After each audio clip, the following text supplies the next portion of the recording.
분야에서 머물다가 와서 그런지 조금 선선한 느낌을 많이 받습니다. 근데 그 선선함이 아주 상큼하고 기분이 좋습니다. 참 좋은 곳에서 여러분들 머무시고 계시다는 것 일러드리려고 이 말씀 드렸습니다. 저는 어쩌면 이렇게 가실 곳 혹은 볼거리들이 늘 넘쳐나는 그런 때입니다.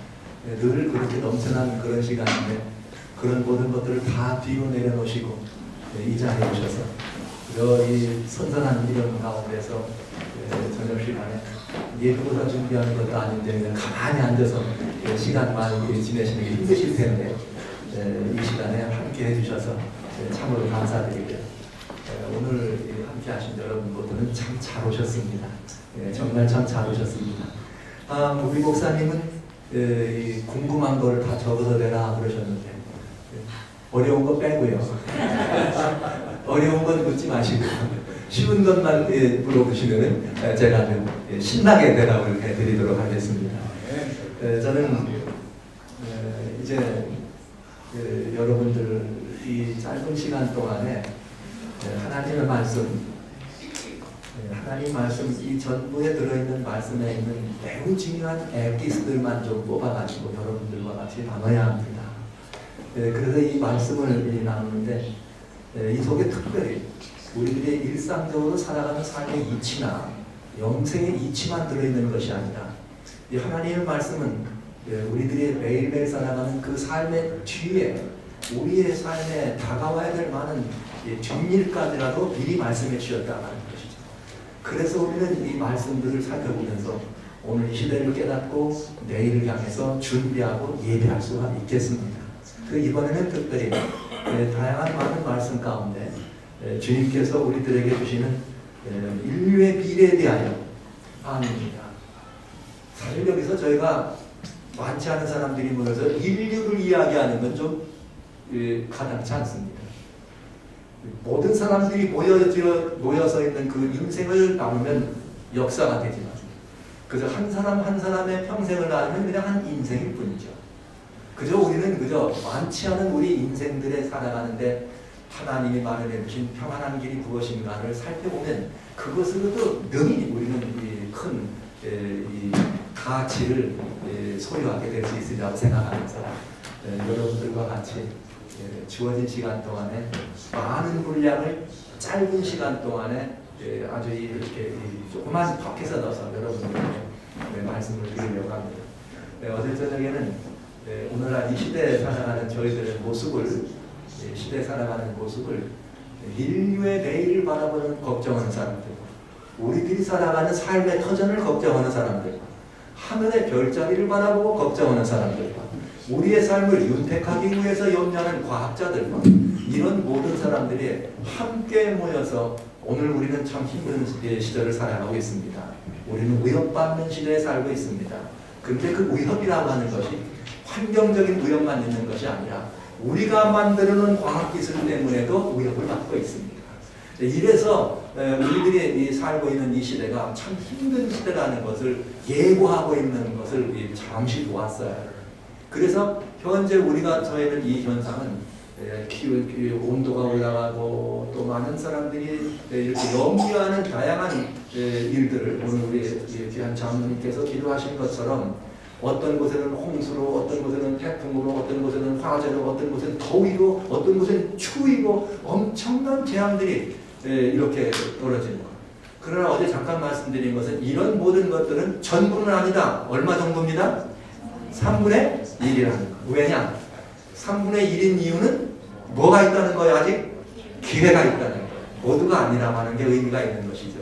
자, 이런데 중요한 것은 2030년대 정도까지 정말 극심한 기후변화로 말미암아서 대파죽을 가져올 수 있는 그런 기후변화가 오는 데는 2030년까지다. 이 말은 무슨 말이냐면 2030년까지 이런 문제에 대하여 대책을 세우란 말이에요. 세우지 말란 말이에요. 대책을 세우란 말입니다. 그렇지 않으면 힘들다는 얘기를 우리들에게 들려주고 있는 것이죠. 자, 그런데 사람들이 이렇게 염려하고 고민을 합니다. 사람들이 이렇게 염려하고 고민을 하는데 저는 이 모든 것들에 대한 답을 하나님의 말씀을 통해서 보려고 해요. 그런데 이제 저는 2019년이 시작됐습니다. 그러나 하늘에 있는 모든 기록들을 살펴보려면 언제 것까지 살펴보게 돼 있어요? 2010 작년이죠. 꼭 2월달 얼마 안 됐는데 금년까지 넣으시려면 제가 바꿀까요? 19로 2018년을 중심으로 해서 이런 부분들을 살펴보겠다 하는 것입니다. 멀리도 볼 것이 아니니까요. 그러나 저는 여러분들과 같이 왜 이런 일이 일어나고 있을까? 그리고 이런 일이 일어난다고 하는 것은 도대체 우리들에게 무엇을 말해주고 있는 것일까? 과연 이것에 대해서 우리들이 어떤 희망적이고 살 길은 있는 것인가 하는 문제를 집중적으로 보려고 하는 것입니다. 자, 그럼 이제부터 조금 시절을 이렇게 이런 일들이 일어나고 있는 일에 조짐들이 어떻게 시작됐는지를 말씀드리는 것이 좋겠습니다. 2020년 12월 11일 날 멕시코 칸쿤에서 환경회의가 열렸습니다. 그때 그 환경회의가 열렸을 때 어떤 이야기를 많이 했느냐? 지구의 온도가 상승하는데 지구의 온도가 1도 올라가면은 온도가 1도로 상승하면은 여기 뭐 이런 일이 벌어지고 유럽이 그냥 큰 어려움이 닥쳐오고 만약 지구의 온도 상승이 2도를 올라갈 것 같으면 지구가 2도 올라가게 되면 그린랜드의 얼음이 다 완전히 녹는다. 그린랜드의 빙하가 녹으면 인류는 더 이상 사람의 손으로는 해답을 내릴 수 없다. 그러면 이 넘어가는 거는 볼 필요가 있어요, 없어요? 없죠. 2도만 올라가면 끝이라는데 왜 그 이상을 보겠어요? 여기는 뭐냐면 다 말라가지고 이 지구에 사 있는 모든 생명체의 3분의 1이 뭐 이렇게 2분의 1이 멸절된다. 이런 얘기들입니다. 그러면서 2010년 칸쿤 회의에 매우 중요한 핵심 이슈는 뭐였느냐? 지구가 더워지고 있다. 지구가 더워지고 있는데 이 더워지는 지구의 온도를 2도 올라가면 지구는 위험해진다. 그러니까 2도 올라가기 전에 이 위험을 막아야 되는데 그 기간이 얼마밖에 안 남았느냐? 10년 남았다. 2010년에 얘기한 말이에요. 2010년에 10년이면 2020년이죠. 2020년까지 이 문제에 대한 대답을 내리지 않으면 인류는 위험해진다. 왜 그럴까? 그린랜드에 얼음이 녹으면 왜 위험해질까요? 여러분, 그린랜드는 다양한 과학자들이 많이 연구하는 곳입니다. 근데 그린랜드는 빙하로 쌓여있고 깜깜 얼어있는데 그 밑에는 푸른 풀과 수목이 들어있어요. 말하자면 우리 냉장고에다가 신선한 야채를 갖다 놓으면 안 상하잖아요. 근데 전기가 나가면 녹아버리죠. 녹으면 이 냉장고 전기가 나간 것 때문에 녹아서 얼음이 녹으면 어떻게 돼요? 그 안에 있는 식물들이 부패하죠. 뭐가 나오죠?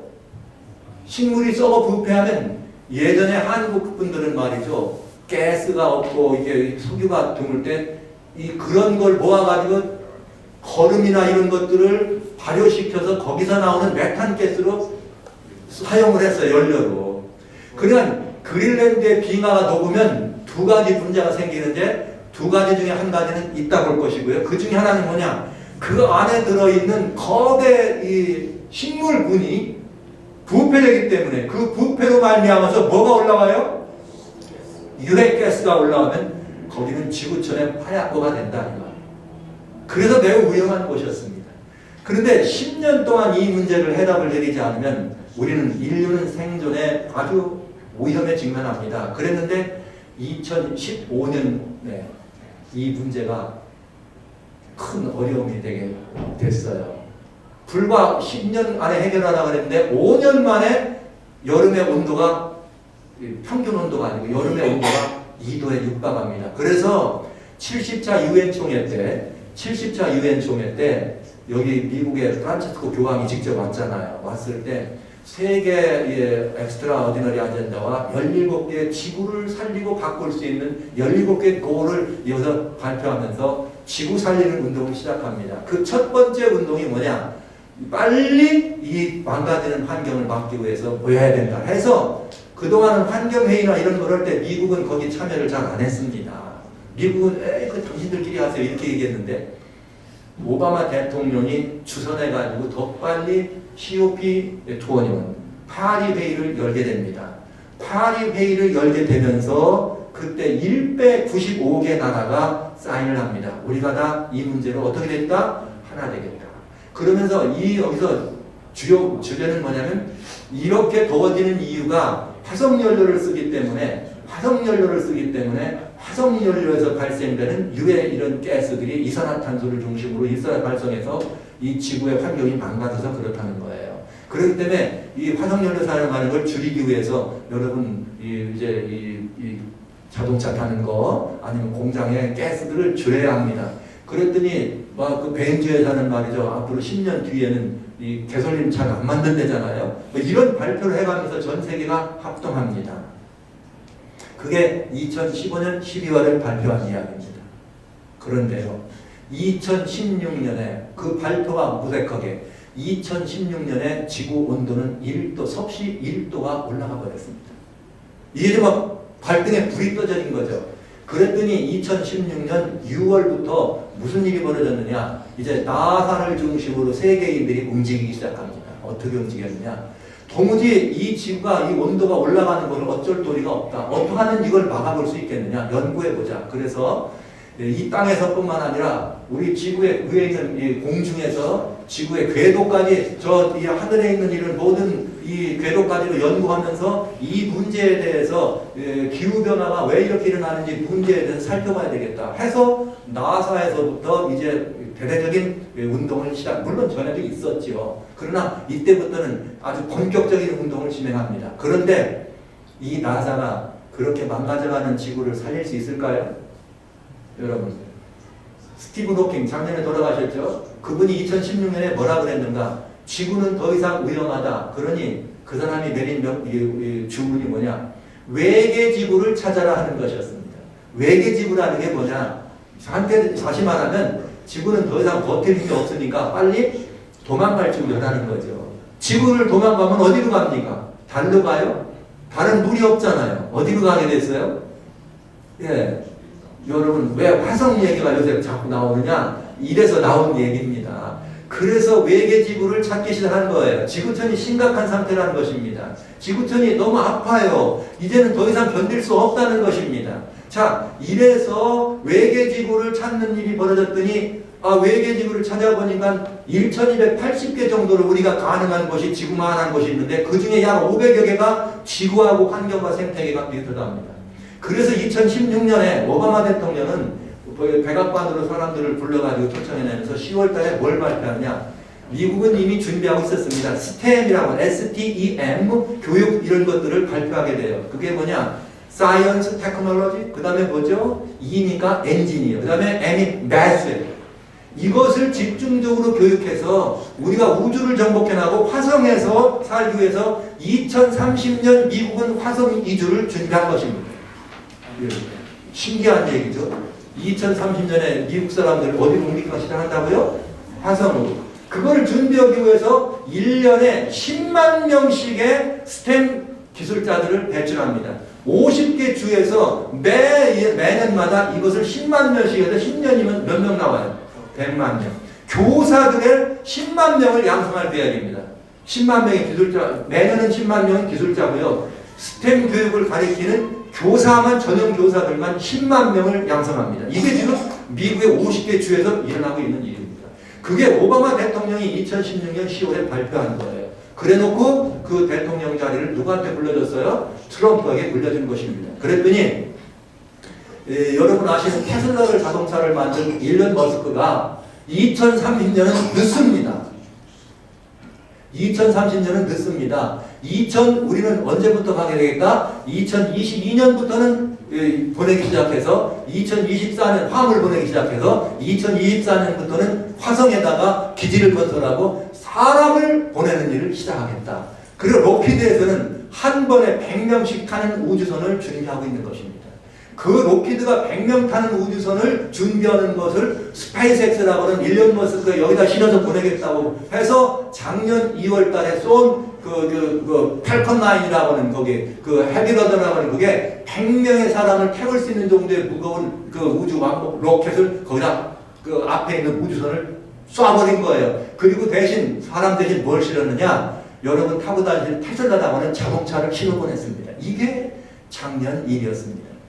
오바마 대통령은 2030년이 무슨 소리? 내가 2020년에 대통령 한 번만 다시 시켜주면 그때부터 화성으로 가면 좋겠는데 이렇게 얘기했어요. 오바마 대통령.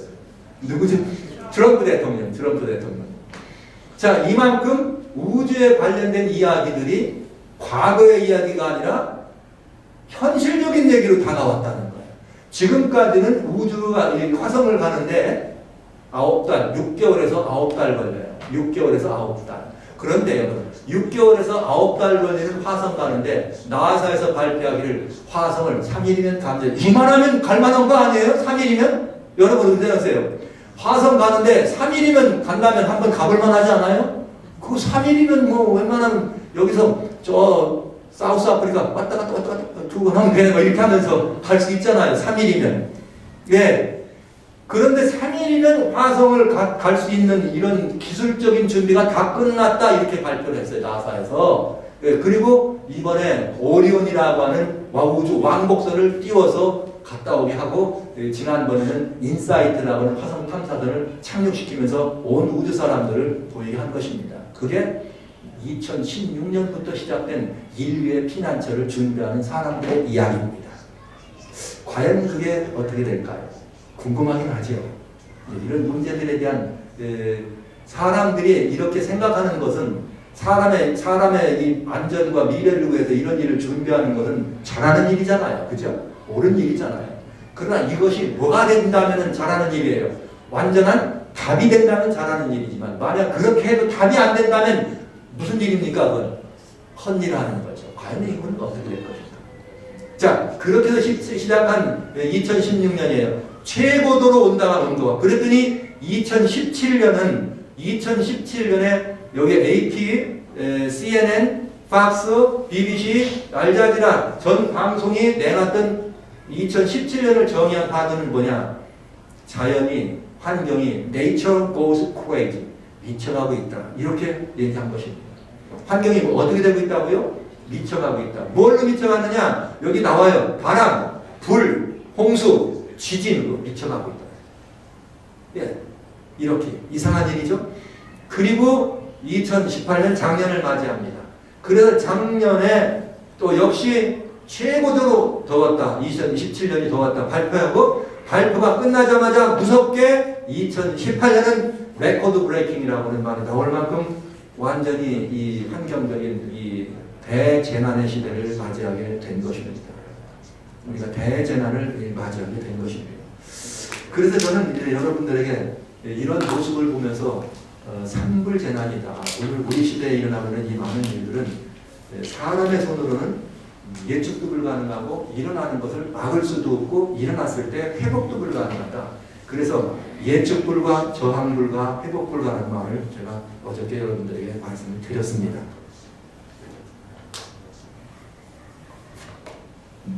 네, 이런 시대인데요. 자, 이렇게 그런 시대를 2017년까지 보면서 작년 2018년에는 시카고에 있는 둠스데이 클락에서 2분 전이다. 역사가 2분밖에 안 남았다고 말할 만큼 위기의 시대를 우리들에게 보여줬습니다. 자, 이렇게 해서 작년에 드디어 우리는 태양 탐사선까지 보냈습니다. 자, 여기까지가 이제 짤막하게 어제 이야기 나눠드린 것에 대한 복습이면서 이제 이 문제의 답을 찾아가는 출발입니다. 자, 제가 한번 질문하겠습니다. 그러면 태양 탐사선을 보냈단 말은 태양을 통해서 이 모든 것들의 문제를 살펴보겠다는 얘기죠. 저를 따라서 한번 해보시겠어요? 하늘은 답을 알고 있을까? 여러분은 어떻게 생각하십니까? 하늘은 답을 알고 있을까요? 저 하나님이라고 말씀 안 드렸습니다. 감히 하늘은이라 하나님이야 분명히 아시니까 하늘은 답을 알고 있을까? 사람들은 이 일을 연구합니다. 과연 태양 탐사선이 올라가는데 지구를 살릴 답을 찾아올 수 있을까요? 성경을 통해서 이 답을 찾아보려고 합니다. 성경에는 이런 말씀이 있어요. 아모스라고 하는 성경 3장 7절에 아모스 3장 7절에 뭐라고 말씀하셨는가 하면 여호와께서는 이 자기의 비밀을 선지자들에게 미리 보여주고야만 반드시 일어난다. 보여지지 않고는 안 하신다는 말은 항상 일이 일어나기 전에 먼저 보여주신다. 이것이 하나님의 사랑입니다. 어느 날 갑자기 이렇게 뭐 기다렸다는 듯이 말이죠. 어디 길모퉁이에도 함정판으로 고랄 줄 알았다 이렇게 하는 게 아니고 거기 가면 뭐 있다. 거기서 두 발짝 가면 뭐 있다. 그 두 발짝 뒤에 세 발짝 가면 거기 뭐 있다. 이렇게 하나님이 뭐라 그러는 거예요. 보여주신다 이 말이에요. 인류의 미래에 대해서도 보여주신다는 말이죠. 이 말씀을 예수님이 직접 오셔서 우리들에게 구체적으로 해주셨는데 뭐라고 하셨느냐. 마태복음 16장 하나님 말씀 1절로 3절에 그런 말씀이 있어요. 사두개인들이 와가지고 예수님한테 와서 아유 하늘에서 오는 표적을 좀 보여주세요. 그랬더니 예수님이 그 사람들을 이렇게 얘기하면서 너희가 어떻게 오늘 말이야 저녁에 날이 붉으면 이튿날 날이 좋겠다. 그리고 아침에 하늘에 날이 붉으면 오늘은 날이 흐리겠다 하니 천기는 구분할 줄 알면서 시대의 표적은 구분할 줄 모르느냐 이렇게 말씀하세요. 그러니까 우리가 봐야 될 표적이 몇 가지가 있어요 보니까 두 가지가 있어요. 하나는 천기가 있고요. 하나는 뭐가 있어요? 시대의 표적이 있어요. 이 천기라고 하는 것을 있고 하나는 시대의 표적이 있다. 그래서 예수님 뭐라고 하셨는가? 이 땅에 여러 가지 일들을 바라보면서 무화과나무의 비유를 배우라. 곧 무화과나무가 잎을 내면 여름이 오는 거 아니냐. 이 말은 곧 천기나 시대의 표적은 어떤 전조가 있다 이 말이에요. 전조가 있다.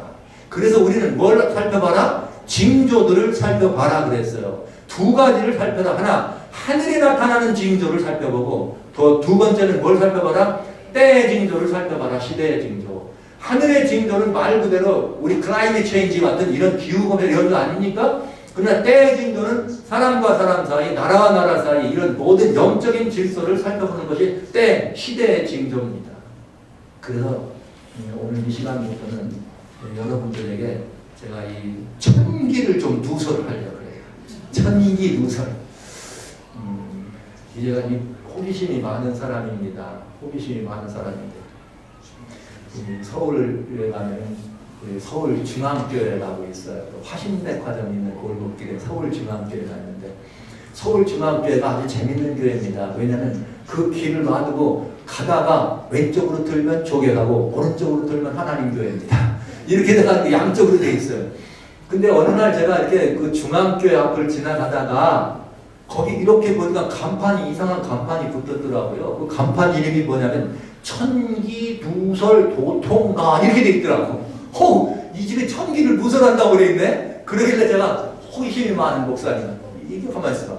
천기를 얼마나 잘하나면 내가 한번 가서 누설을 좀 한번 시켜봐야겠다. 그리고 그 집을 쓱 들어갔더니 도사님이 계신 거예요. 거기에 그냥 머리에 수염도 길고 도포 입으신 도사님이 쑥 하고 나오세요.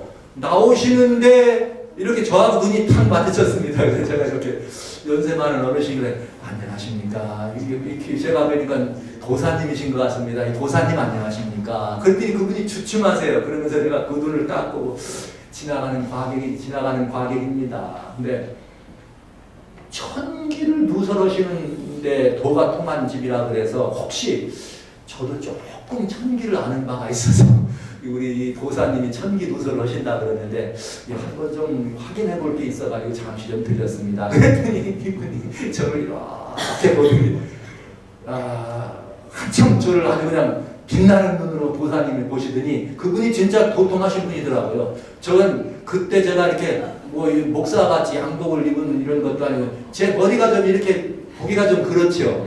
이게 제가 대책 없는 머리입니다. 이게 이래도 돌아가고 저래도 돌아가는 머리라서 어쩔 수 없이 그냥 봐주세요. 이게 그래서 파마를 안 해도 파마한 것 같고, 그래서 이게 이렇게 그냥 이제는 제가 포기하고 그냥 놔두고 다닙니다. 그러니까 그분이 저를 봤을 때는 그냥 어떤 분인 줄 알았겠죠. 근데 느닷없이 천기를 좀 이렇게 누설한다고 왔다 그랬더니 이분이 한참 보더니 딱 한다는 말이에요. 목사님이죠? 그거 확실히 보통했더라. 웬만하면 저거 그렇게 안 할 때 목사님이죠? 그러는 거예요. 그래서 제가 이번에 놀래가지고 아니 어떻게 아셨습니까? 하더니 아이고 제가 아무래도 목사님만큼 천기를 더 하시게 알겠습니까? 그냥 돌아가시면 좋겠. 그래서 그때 제가 알았어요. 야 천기는 누가 하는 거다? 보통 도통한 사람보다 확실히 천기는 누가 많이 한다? 목사가 많이 한다. 그러니까 도사들도 인정하는데 천기를 누설하는데 만약에 목사가 이 천기를 누설할 줄 모르면 그건 안 되는 거예요. 그래서 제가 이렇게 그때 이 도사가 인정하는구나. 그래 천기 누설하는 게 이게 보통 일이 아닌가 보다. 근데 그분이 돈은 통했다. 지나가는 사람 보고도 목사인 줄 알아보니까 확실히 통했다. 이래도 왔습니다. 여러분 도사도 인정하는 그 목사의 천기를 지금부터 한번 열어볼까요? 열어볼까요? 열어보겠습니다. 자, 여러분 천기 하늘의 징조를 바라보는데 이것은요 천지를 창조할 때부터 나왔습니다. 놀라운 이야기입니다.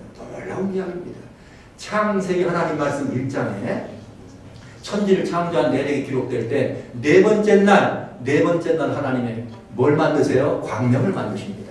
그런데 1장 14절에 보면 여기에 1장 14절에 뭐라고 하냐면 하나님이 가라사대 하늘의 궁창에 광명이 있어 주야를 나느라. 그러면서 뭐라고 하셨냐면 그 광명으로 하여금 징조와 사시와 일자와 연한이 이루리라. 여러분 태양을 만드시고 달을 만들고 별들을 만드신 하나님이 해와 달과 별을 만들어서 어둠을 밝게 비치는 일이 제일 중요한 거 아닙니까? 해달별은. 그래요 안 그래요? 그런데 하나님은 그러시지 않았습니다. 태양을 만드시고 달을 만들고 광명을 만드셨는데 이것을 만드신 첫 번째 목표가 어디에 있어요? 징조에 있어요. 징조. 이건 뭐냐? 이것은 하나님이 우리들에게 뭐 하신다는 거예요? 말씀하신다는 거예요. 뭐를 통해서? 태양을 통해서, 태양계를 통해서 하나님이 말씀하시겠다 이 말에 무슨 말씀을? 필요한 것들에 대한 징조를 보여주시면서 말씀하신다는 것입니다. 그러니까 하나님을 아는 사람들은 이 하늘, 특별히 이 태양계를 살펴봐야 됩니까? 알아야 됩니까? 이걸 봐야 합니다. 그런데요, 이게 성경에 기록된 말씀 아닙니까? 이 말씀이. 그런데 성경에는 전문가였던 유대 사람들이 성경은 가졌으나 말씀을 듣지 않았습니다. 명심해 주십시오. 성경책은 가졌지만 뭘 듣지 않았어요? 말씀. 이 안에는 하나님 말씀을 믿지 않았어요. 듣지 않았어요. 그래서 그들은 뭘 보지 않았어요? 천기를 보지 않았어요. 그래서 먼 이방 나라 메소포타미아 지방에서 하늘을 바라보고 천기를 연거든 하나님을 모르는 이방 사람들이 유대 왕으로 오신 빛나는 별 예수님을 상징한 다윗의 별을 본 것입니다. 제가 이 말씀을 드리는 이유는 오늘 세계에서 매년마다 가장 많이 팔리는 책입니다. 그러나 과연 하나님의 말씀이 가장 많은 사람들에게 영향력을 행사할까요? 여러분 어떻게 생각하십니까? 문제는 얼마나 많은 성경책이 보급되고 사람들이 보느냐 하는 것이 중요한 것이 아니에요. 이 안에 기록된 하나님의 말씀이 역사하느냐 이 말입니다. 그럼 이 말씀이 역사한다 이 말은 이 말씀을 사람들이 듣고 생명의 양식으로 삼고 매일의 삶에 필요한 안내서로 이 말씀대로 사느냐는 것입니다. 만약 우리가 이 말씀을 기록된 성경책으로만 책꽂이보다는 것이라면 말씀은 우리 가운데서 뭐 할 수 없다? 역사할 수 없게 되는 것이죠. 저는 걱정이 됩니다. 무슨 걱정이냐? 유대인들이 예수님이 그렇게 기다리는 메시아, 그때 안 믿으니 여태 안 믿어, 지금도 기다려. 그렇게 기다리는 메시아, 성경에 기록된 메시아가 왔어도 안 믿었어요. 그래서 유대라고 하는 나라가 저렇게 큰 어려움을 겪게 됐는데 그것처럼 세계 인구의 36%가 성경을 가지고 있는 그리스도인입니다. 이 그리스도인이 성경에 뭐라고 되어 있어요? 이 모든 것들이 어떤 일이 일어날 때 하나님의 뜻이 궁금하냐? 말씀만 보는 게 아니라 어디를 보라? 창세기 1장에 보니까 뭘 보라? 태양계를 보라고. 거기에 뭘 집어넣었다고? 징조를 줬다고. 여러분 이 징조는 일자와 사시와 연한을 이루는 것보다 먼저입니다. 하나님의 뜻을 두셨다는 거죠. 그래서 하늘을 살펴볼 필요가 있습니다. 그래서 예수님도 뭐라고 하셨느냐? 인자가 올 때 예수님 오시기 전에 누가복음 21장 25절 26절에 뭐라고 말씀하셨느냐? 1월 성실에는 뭐가 있다? 징조가 있다. 이게 지금 창세기 얘기 말씀하시는 거예요. 예수 모셔서 어디에 징조가 있다? 1월 성신의 징조가 있다. 태양과 달과 별의 징조가 있다. 그리고 땅에서는 그런 징조들이 나타나고 땅에서는 바다와 파도의 우는 소리를 인하여 사람들이 혼란 중에 곤고하리라. 그러면서 이렇게 말했습니다. 하늘의 권능이 어떻게 될 거다? 흔들릴 거다. 이게 뭐예요? 징조입니다.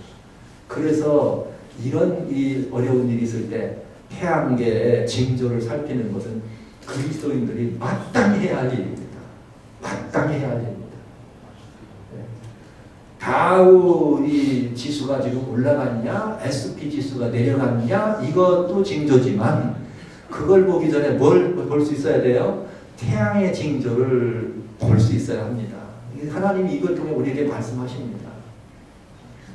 그런데 그리스도인들은 그 일에 대해서 무관심했지만 오히려 옛날에 동방박사와 같이 과학하는 사람, 천연계를 바라보고 별들을 연구하는 천문학자들은 정말 이 일에 근심을 많이 했습니다.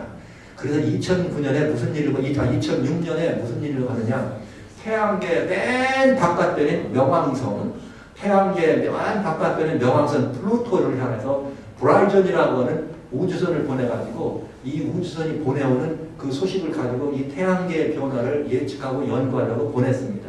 그러다가 이게 절묘하게 몇 년에 도착하냐, 2015년 7월 14일 날 명왕성이 가장 근접하는 촬영 장소까지 도착합니다. 9년 6개월 걸렸습니다. 이 플루토를 연구하러 갔던 브라이전이 작년까지만 이 모든 일을 하고 작년에 이제 용도 폐기됩니다. 그냥 먼 은하계의 별로 사라져 갔습니다. 자, 참 이상하죠? 2015년부터 여기서 소식을 가져왔습니다. 무슨 소식을 가져왔느냐? 지금 뭔가 이 태양계 안에 큰 문제가 일어났다는 거죠. 이런 소식을 전해 들으면서 이번에는 태양계 맨 바깥별인 명왕성을 향해서, 이번에는 태양계 중심 뭘 향해서? 태양을 중심으로 뭘 보냈어요? 탐사선을 보냈습니다. 이러면 이제 일단 모든 것들을 살피려고 하는 준비는 된 거죠. 이제 지난해 11월부터 이 태양 탐사선이 가가지고 뉴스를 보내기 시작하는데 아직 괄목할 만한 뉴스는 없어서 소개를 안 드립니다. 그러나 anyway 이 태양계의 징조를 살피는데 양쪽에서부터 따라오는 이 데이터를 가지고 살피는데 우선 브라이전이 보내온 뉴스는 뭔가? 지금 문제가 일어나고 있다는 거예요. 태양계 안에 굉장히 중요한, 지금까지는 바라보지 못했던 전례 없는 변화가 일어나고 있다 하는 것이 이 사람들이 보고된 것입니다. 그리고 그 변화라는 것은 뭐냐? 이 변화라는 것은 뭐냐? 이 태양계를 움직이고 있는 에너지원이 있어요. 이걸 태양을 중심으로 하는 플라즈마라고 하는 구름, 성운이라고 그러죠. 거기에는 우리는 성운이라고 말하지만 거기 자체는 에너지를 방출해, 거기서 에너지를 방출한 그 힘으로 태양계가 움직인다. 과학은 그렇게 말을 합니다. 그런데 갑자기 그 태양계를 움직이는 에너지원이 되는 플라즈마라고 하는 그 층에서 약 1000% 이상의 에너지가 상승하는 걸 보게 되는 거죠. 그래서 여기서 그런 그 에너지가 방출되는 것이 상승하다 보니까 태양계 전반적인 문제를 가져다 주고 있더라. 그러면 이건 왜 그러냐? 태양계에 지금까지는 전혀 다른 문제, 그것을 움직이고 이 태양계의 순환을 조절하고 있는 그런 뭐 에너지가 지금까지보다는 훨씬 더 에너지 레벨이 높고 파워풀한 에너지가 방출하는데 이렇게 해서 태양계 전역에 큰 문제를 일으키고 있다는 거예요. 근데 과학하는 사람들은 재미있어요. 모르면 뭐라 그러죠? something. 수학하는 사람들은 모르면 뭐라 그러죠? X라고 해요. 그쵸? 모르는 건 다 X야. 과학하는 사람들은 모르면 뭐라 그래요? something. 무언가 이 솔라 시스템 태양계 전반적인 뭐가 좀 변화가 일어나고 뭔가 영향력이 일어나고 있다는 거예요. 행사되고 있다는 거예요. 무언가. 그런데 하나님을 아는 사람들은 something 그러면 묻지요. 뭔지 알아요? 몰라요? 뭐예요? 하나님을 아는 사람들은 여기다 something 그러면 그게 뭐라고 생각합니까? 뭐가 뭔지 사람이 모르면 원래 그래. 은밀한 건 하나님만 아시는 거야. 맞아요? 틀려요? 원래 그래. 오묘한 것들은 하나님께 감춰져 있어. 사람들은 잘 몰라. 그러니까 something 그러면 벌써 우리는 읽을 때 하나님이 벌써 손치셨구나 이렇게 읽을 수 있어요. 그럼 여기 계신 여러분들은 브라이전에서 보낸 거 가지고 저렇게 변화가 됐대. something 있대. something 이거 아닙니다. 여기서 오늘부터 들으실 때는 이런 과학적 보고를 들을 때 수학하는 사람이 X, 천문학자들이 별자리 X1 그러면 뭐를 이름 없는 별이요. 갑자기 지구를 가지고 뭐 이렇게 딱 덤비는 별 이런 별을 X라 그래. 그래서 플래닛 X라고 하는 거예요. 지구 찾아온다고 재앙 가져온다고 이런 말을 쓰거든. 근데 그런 말을 보면 여러분들이 이렇게 보시면 돼요. 그 X에다가 모르는 X가 아니라 크라이스트, 예수님을 집어넣고 생각하시면 됩니다. something이 아니에요. 하나님이 영향을 행사하시고 계시구나. 이렇게 보실 수 있겠죠. 무엇일까? 태양계 전반적인 영향이 행사되고 태양계 자체에 무슨 일이 벌어진다면 태양의 영향을 받아서 생명체가 지구에 존재하잖아요. 이런 지구에 존재하는 모든 이 생명체들이 존재하는데 그런 존재하는 것들이 영향을 받는다는 거죠. 그런데 우선 다른 많은 별들을 바라본다면 가장 먼저 영향을 받는 건 각 별마다 지구에 있는 9개 수금지와 목도 천해명이라고 하는 9개 행성들이 다 각자 별마다 자기 별의 대기권이 있어요. 우리 지구도 대기권이 있잖아요. 이 대기권을 가지고 있는데 이 대기권의 별들의 대기권에 가장 먼저 영향을 행사한다 이 말이에요. 에너지 때문에. 그래서 이런 일들이 발표가 된 것입니다. 그렇다면 대기권은 우리가 숨쉬고 살아가는 거 아닙니까? 그렇기 때문에 이 안에 있는 생명체에게도 굉장히 중요한 영향력이 행사되고 있고 뭔가 살아있는 생명체에도 위험한 일이 벌어지고 있다. 이런 변화라는 것은 우리 모두가 그냥 넘어가서는 안 됩니다. 이것이 과학이 우리들에게 발표해주는 매우 중요한 보고입니다.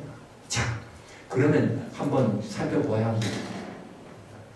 이렇게 태양계의 징조를 살피는 이런 일들은 중요한 일이었죠. 그래서 이 태양계의 이 징조를 살피는데 현재 과학이 확실히 발견해낸 건 플라즈마층에 그 플라즈마층이라고 하는 태양계를 움직이는 에너지의 원인이 될 수 있다고 하는 그런 이 과학이라는 게요. 아직도 정확한 사실이 밝혀지지 않을 때는 썸씽입니다. 이게 좀 가설로 이걸 얘기한 거예요. 이것도 가설이에요. 그렇게 됐는데 거기에서 에너지가 1000% 증가되고 자극이 약 200% 이상의 자기권이 형성이 되는 것이 볼도가 된 거예요.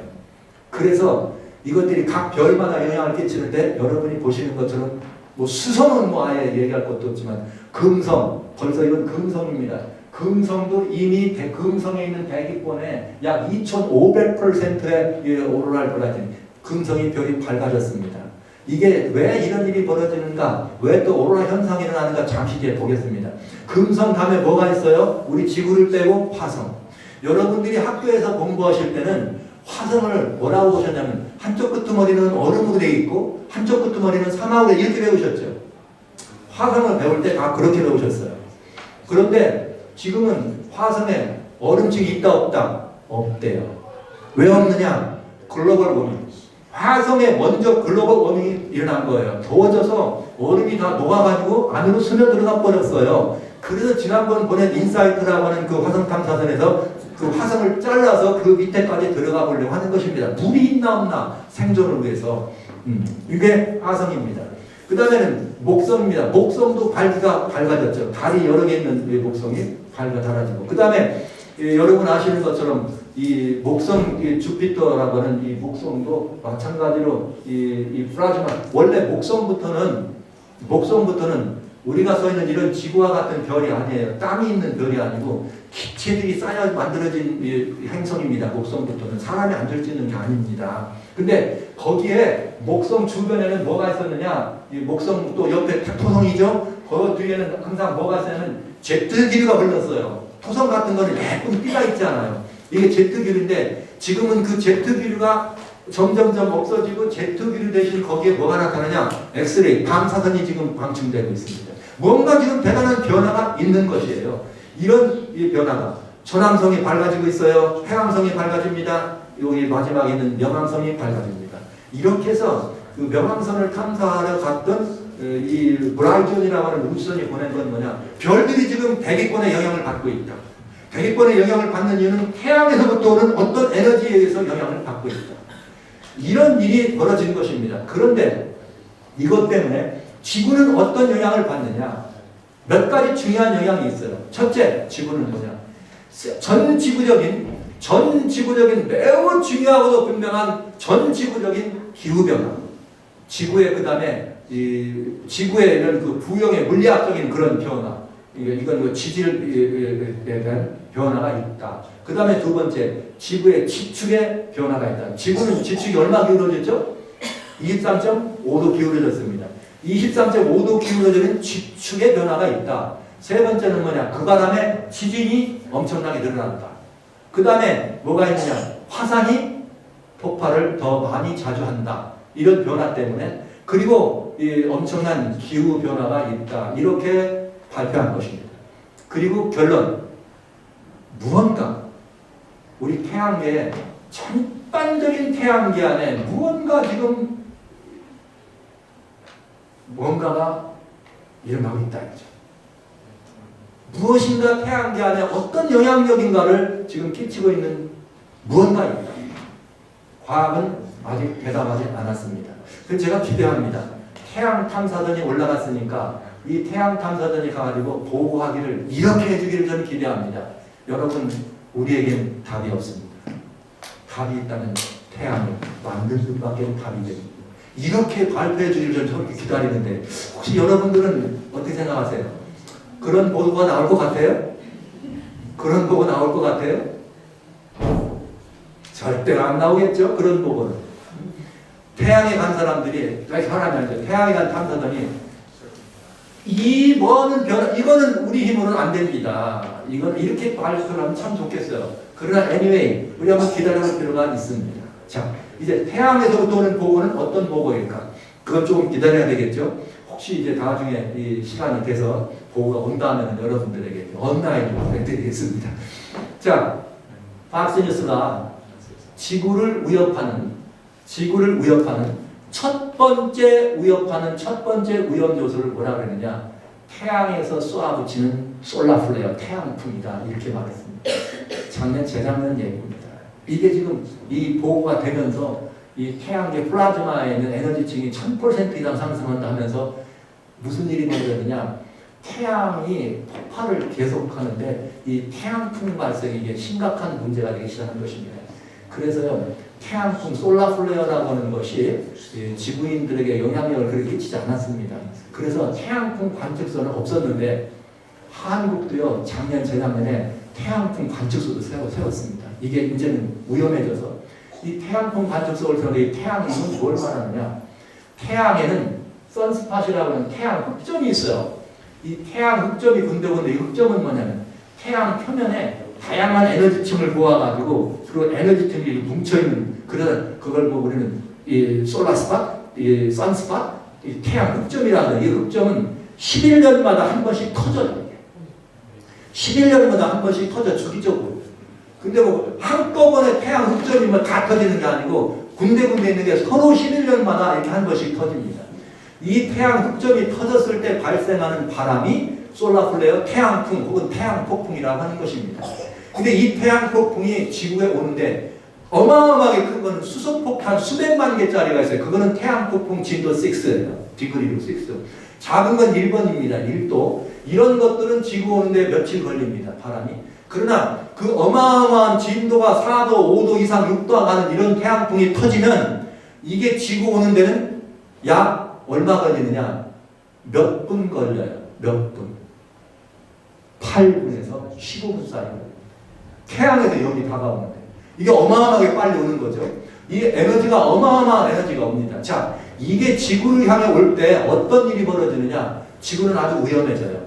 이게 여기서 그 에너지층이 닥쳐오면은 이게 지구를 둘러싸고 있는 지구도 여러분 남극과 북극이 있잖아요. 이게 자기장을 가지고 있어요. 자기장을 가지고 지구를 보호하는 보호막을 자기장을 하고 있는데 태양에서 달려오고 있는 태양풍의 에너지가 너무 세면 이 자기장이 어떻게 될까요? 거기에 빨려 들어가지고 흔들려. 여러분의 막대자석 있잖아요. 남극 북극 하는 거. 흘려 들어가지고 자기장이 흐트러져. 그러면 자기장이 흐트러지는 바람에 약화된다 이 말이에요. 태양에서 오는 것보다 더 약해진다 이거죠. 약해지면서 태양풍이 같이 딸려오는 입자들을 가지고 어저께 잠깐 말씀드렸는데 지구에 둘러있는 제트기라는 말씀을 제가 드렸어요. 그거와 마찬가지로 그걸 지구의 대기권으로 끌어당겨 들어와.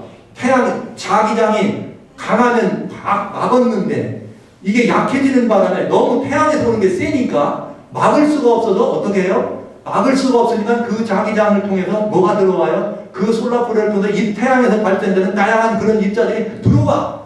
그렇게 해서 생겨나는 게 뭐냐? 오로라라고 해요. 오로라. 지구의 자기장이 약해질수록 오로라는 어떻게 해요? 더 많이 발생합니다.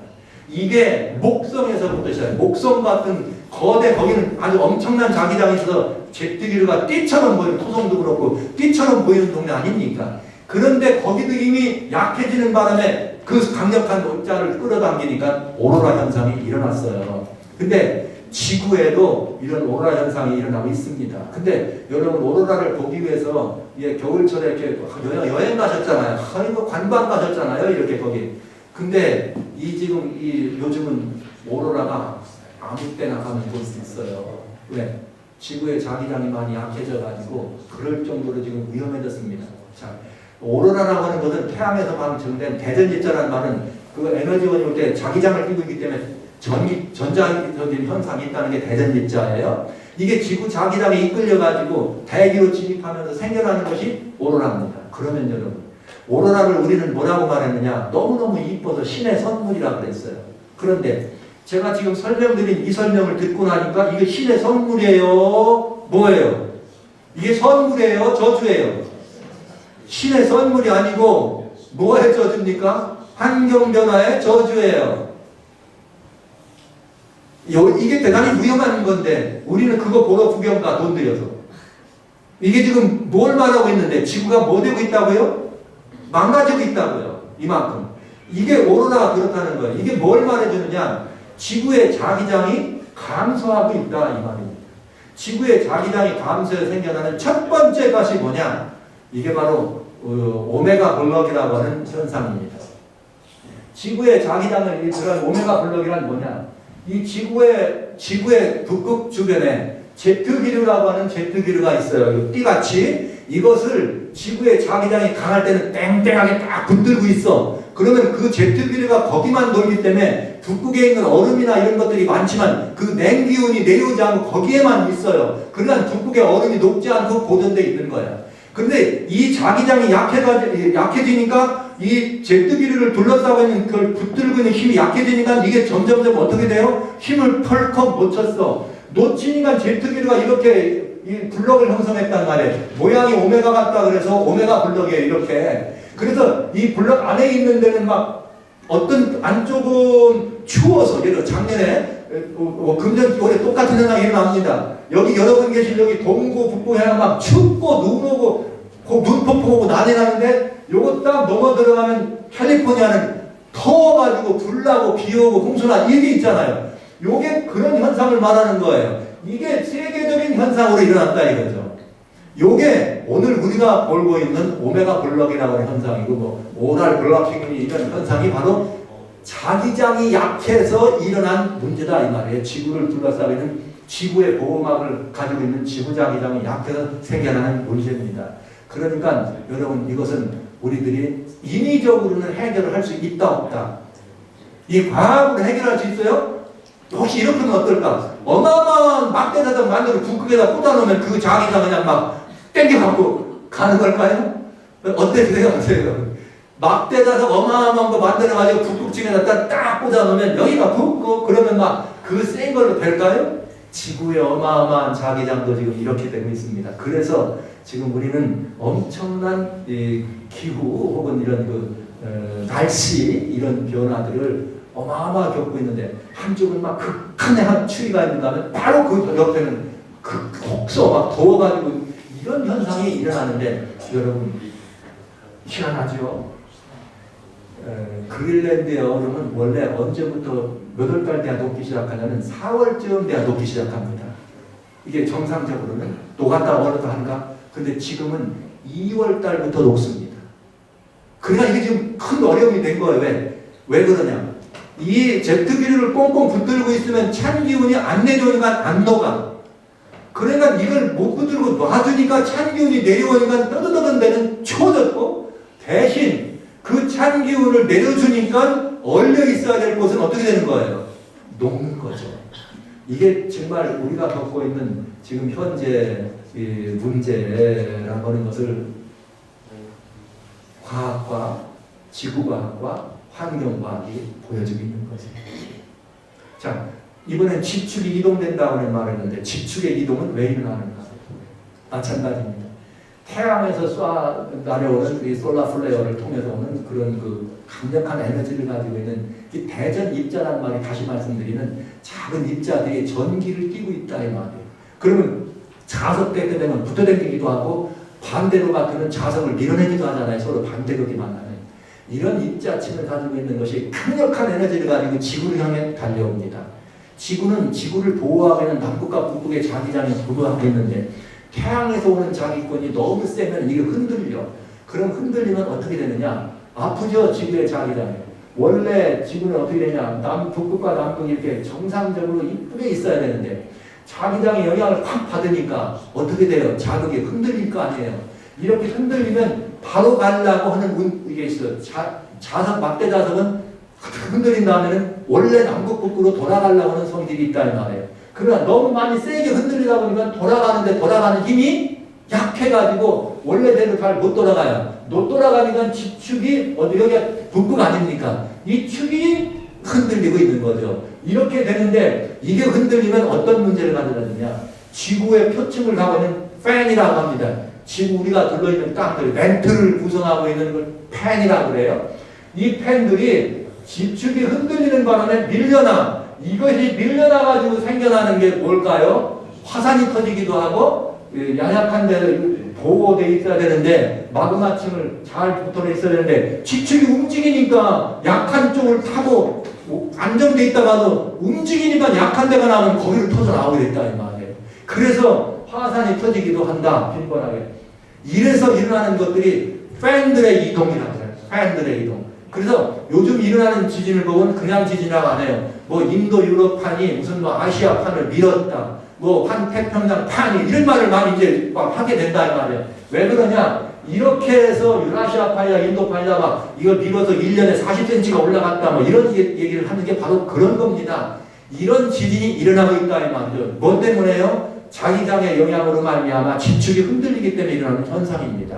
이렇게 해서 일어나는 현상 중에 하나 중요한 게 뭐냐? 인류는 2004년도에 처음 그걸 경험했어요. 2004년에 경험을 했고 그 다음에 2010년에 일본에서 경험했죠. 뭐죠? 팬이 부딪혀서 일어난 엄청난 해저지진 쓰나미라고 합니다. 이 쓰나미가 일어나가지고 감당이 안 될 엄청난 재앙을 가지고 오는 거죠. 이 쓰나미가 다가. 왜? 해저 판끼리 부딪혀가지고 그거 어마어마한 지진이 일어나면서 다가오는 것입니다.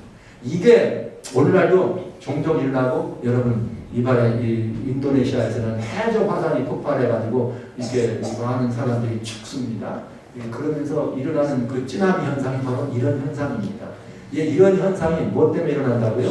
다 이런 현상이 자기장이 약해짐으로 말미암아 지축을 들리고 태양에서 지구를 향해서 태양에서 다양한 별들을 향해 쏴대고 있는 그런 플레어 현상이다. 성경은 이런 표현이 있어요. 1월 성신에는 징조가 있다. 파도와 파도의 우는 소리가 들린다. 여러분, 바다와 파도의 우는 소리를 요즘 말로 바꾸면 뭐라고 하면 좋을까요? 바다와 파도의 우는 소리를 요즘 말로 바꾸면 찌나미라고 바꿔주는 것입니다. 바다와 파도가 우는 소리. 이게 찌나미입니다. 엄청난 대재앙을 우리들에게 가져다 주는 것이죠. 자, 이제 태양 우리들에게 이것만 보여주는 것이 아닙니다. 여러분, 지구가 구성되고 있는데 이제 글로벌 워밍의 원인을 이제 봐야 돼요. 지구는 여러분 아시는 것처럼 이렇게 지구를 둘러싸고 있는 공기층 대기권이 있습니다. 그 대기권 위에를 성층권이라고 해요. 성층권은 다른 말로 말하면 오존이 거기에 있어서 오존층이 성층권 안에 있어요. 여기는 전리작용에 의해서 이게 분화되는 전리층이라고도 합니다. 그 위에 밖에는 메소포니아는 이게 중간층이라고 해요. 이렇게 하는데 그 가운데 있는 성층권을 중심으로 해서 뭐가 있느냐? 이 오존층이 있는데 이 오존층은 지구의 생명사계입니다. 여러분 아시는 바대로 사람들이 지구가 하나님의 손에 창조됐다는 사실을 안 믿으려고 그래요. 근데 안 믿는 사람들이 지구가 하나님 손에 창조됐다는 걸 믿을 수밖에 없는 결정적인 단서가 어디에 있느냐? 오존층에 있습니다. 왜냐? 오존이라고 하는 것은 여러분 여름날 바닷가에 가보시면 바다 위에 뜨는 표면에 떠오르는 이런 거 있잖아요. 이게 오존이거든요. 그러니까 물이 오존층이 있다는 말은 지구 표면 바깥에 뭐가 있었다는 거냐? 물층이 있었다 이 말이에요. 물층. 수권이 있었다는 거예요. 그러니까 거기에 수권이 있었기 때문에 노아 홍수 때 하늘에 뭐가 열려요? 창이 열렸다고 40날을 쏟아 부었더니 이제는 하늘에 물이 없어지고 뭐만 남았어요? 거기에 오존층만 남아 있는 것입니다. 그래서 여기에 있는 것처럼 이 층이 있는데 이 물이 있었으면 좋았을 텐데 물이 없는 바람에 뭐가 됐느냐? 오존만 남아가지고 밖에서 나오는 유해 광선들, 다양한 해가 되는 자외선, 다양한 광선들을 오존층이 막아줘요. 그렇기 때문에 오존층은 뭐와 마찬가지? 지구촌의 생명사계. 여러분, 이건 아주 중요한 것입니다. 오존층이 망가지면 지구는 사람이 살지 못하는 곳이 됩니다. 그런데요, 이제부터 보시겠습니다. 이 오존층이 지구를 보호하는 보호막인데 문제가 생겼어요. 1990년대부터 어떤 일이 벌어졌느냐? 오존 크라이시스라고 하는 오존층이 디플레이션, 물러가는 현상이 일어나기 시작합니다. 그런데 이게 그래서 세계적인 이슈가 될 것이죠. 오존층이 물러나고 있다. 그래서 점점 오존층이 물러나고 구멍이 커서 남극 하늘에 있는 오존층은 여기 북미주, 남미주 대륙만한 이 호울이 뚫어져 있습니다. 오존이 거기에 뚫어져 있으면 어떤 일이 벌어지느냐? 그 오존으로 들어오는 유해 자외선들을 우리가 직접 찌면 안 되기 때문에 호주나 뉴질랜드 같은 경우는 아이들이 학교를 나갈 때 집에서 선블락이나 선스크린 안 발라주면 학교를 안 받아줘요. 바르고 가야 돼. 그리고 모든 사람들이 밖에 나가려면 다 그걸 발라야지만 안전해. 이거 안 하면 피부암이 돼가지고 안 된다고. 위험해요. 이게 오존층입니다. 우선 가시적으로도 이게 구멍이 뚫어지기 시작한 거죠. 그래서 사람들이 환경 문제에 더 관심을 일으키는 결정적인 계기가 된 거예요. 근데 이 오존층이 뚫어지는 이유를 사람들이 뭐라 그랬느냐? 이렇게 말했습니다. 화석연료를 많이 쏴서 공장에 이렇게 뭘 빼내고 그 다음에 뭐 이렇게 자동차를 많이 타기 때문에 오존층에 그 탄소 많이 불어서 오존이 망가진다. 그래서 이 지도는 무슨 지도냐? 탄소 발생하는 지도예요. 자, 이 일산화탄소, 이산화탄소. 그러면 여러분 보시죠. 자, 이 말이 얼마나 여러분이 금방 알아들일 수 있어요.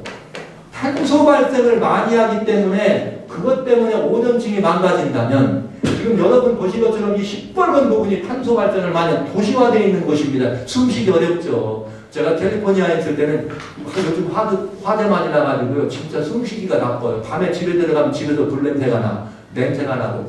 여기 오니까 왜 이렇게 좋은지 모르겠어요. 아유, 가슴이 다 펴져 숨 쉬는데. 근데요, 자, 여러분 질문할게요.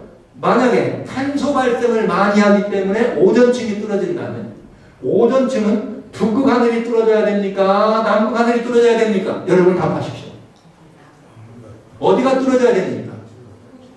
네? 어디가 뚫어져야 돼요?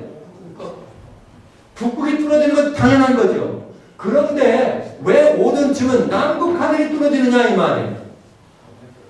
왜 오존층은 남극 하늘이 뚫어져요? 여러분, 이건 아주 놀라운 이야기입니다. 다시 말씀드립니다. 하늘에 뭐가 있습니다? 태양계에 징조가 있습니다. 징조를 살펴보면 알 수 있어요. 사람들은, 과학은, 환경학자들은, 이 지구과학학자들은 탄소 발생률이 높을수록 오존이 많이 뚫어진다. 고로 탄소 발생을 줄여야 된다. 지구가 탄소 때문에 더워진다. 고로 이거를 줄여야 된다. 과연 그럴까요? 만약 그렇다면 탄소를 많이 쓰는 어디가 뚫어져야 돼요? 발생시키는 북극이 뚫어져야 되는데 북극이 안 뚫어지고 남극이 뚫어진다 이 말이에요. 남극이. 이게 뭘 의미하는가? 이 의미는 과학도 아직 답을 모르고 있죠. 답은 누구나 알고 있을까요? 정말 하나님은 알고 계실까요? 한번 보시죠. 자, 요한계시록 6장 14절에 인을 떼는 사건들이 일어나면서 7개의 인이 있는데 마지막 인 바로 직전에 인을 뗍니다. 인을 떼는데 뭐라고 나오냐? 그때 하늘에서 또 하늘이 종이축처럼 말리는 것처럼 떠나간다 이렇게 되어 있어요. 우리 예수님 오시기 직전 일입니다. 계시록 6장 14절에 여러분 하늘이 어떻게 종이처럼 말려갑니까? 궁금하잖아요. 근데 그냥 종이처럼 말려가는 것만이 아니야.